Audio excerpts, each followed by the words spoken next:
let's start with renewable energy and the many problems ahead as our energy crisis deepens. As you know, wind and solar energy are intermittent. They're entirely dependent on the weather. They take up vast areas of land, and not just for the solar and wind farms, but for the 10,000 kilometres of transmission lines we're all going to need to connect all of this stuff. We've spoken before to farmers angry about transmission lines being forced on them, crossing their properties without any chance to block them. And we've spoken to cray fishermen on the southern coast of South Australia and Victoria, worried about offshore wind turbines destroying their cray fishing industry.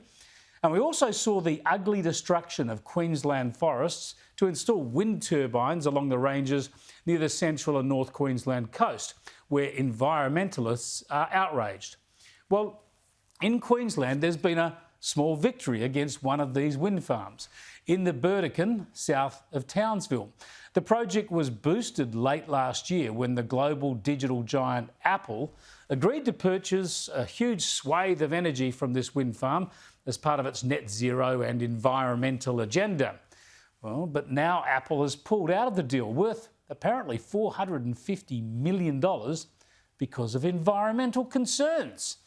Yeah, it turns out that cutting through forest habitat, killing koalas, wallabies and other wildlife, and installing giant wind turbines that routinely kill native birds, including majestic birds of prey, well, it turns out that none of that's actually good for the environment. We'll see what happens with all these projects and more, but the point here is clear. The environmental costs of green energy projects are only just starting to be laid bare.